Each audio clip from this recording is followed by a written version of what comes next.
নড়াইলের লোহাগড়া পৌর এলাকায় আপন ছোট ভাই আইনজীবী কামরুজ্জামান কোচির নির্মাণাধীন ভবনে প্রবেশ করে হামলা, ভাঙচুর ও চাঁদা দাবি সহ ভবনের নিরাপত্তার দায়িত্বে থাকা রাকিবুল ইসলামকে মারধর এবং ভবনের দায়িত্বপ্রাপ্ত ইঞ্জিনিয়ার মোহাম্মদ তাইবুল হাসানকে হুমকি ও গালিগালাজের অভিযোগ পাওয়া গেছে আইনজীবীর আপন বড় ভাই সাবেক সেনা কর্মকর্তা মোহাম্মদ মেজর ওবায়দুল হক সবুজের বিরুদ্ধে।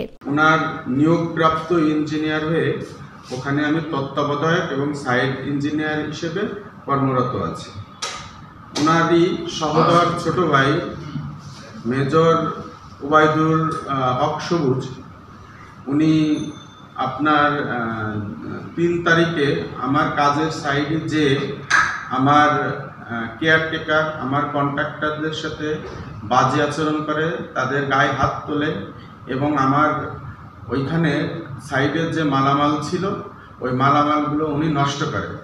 পরবর্তীতে আমি শুনতে পেয়ে যাই যে ওনাকে দেখি উনি আমার সঙ্গেও খারাপ আচরণ করে এবং আমাকে জীবননাশের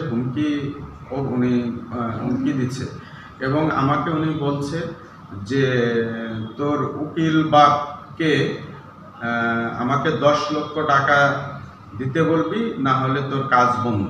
তোমাদের এই যে প্রপার্টিগুলো আছে ওগুলো সে জোর করে দখল দিচ্ছে, তাই তো? হ্যাঁ। আচ্ছা, সেনাবাহিনীর পরিচয় সবাইকে বের করে দিচ্ছে। হ্যাঁ, সেনাবাহিনীর পরিচয় অবশ্যই অবশ্যই, সেটাই তো বড় পরিচয়। পরিচয় নাই, মামলা দিচ্ছে না। আপনারা কি মামলা করছে? হ্যাঁ, তদন্ত চলতেছে। এবং আরেকটা জিনিস সাংবাদিক ভাইদের উদ্দেশ্যে আমি আরেকটা জিনিস বলি, তদন্ত অফিসার আছে হচ্ছে তারক সাহেব, আর হচ্ছে আমাদের তদন্তকারী মানে কি বলে থানার যে ভারপ্রাপ্ত কর্মকর্তা, ওনার নাম আশিকুর রহমান, এটা অবশ্যই আপনারা চেনেন।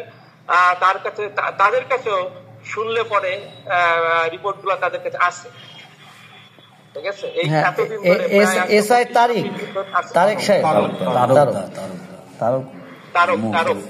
এ ঘটনায় ভুক্তভোগী ছোট ভাই মোহাম্মদ কামরুজ্জামান কোচি ও তার নির্মাণাধীন ভবনের দায়িত্বপ্রাপ্ত ইঞ্জিনিয়ার তাইবুল হাসান লোহাগড়া থানায় 4টি সাধারণ ডায়েরি করেছেন। লোহাগড়া থানায় ভারপ্রাপ্ত কর্মকর্তা মোহাম্মদ আশিকুর রহমান বলেন, বিষয়টি দ্রুত ও যথাযথ তদন্ত করে আইনানুগত ব্যবস্থা গ্রহণ করা হবে।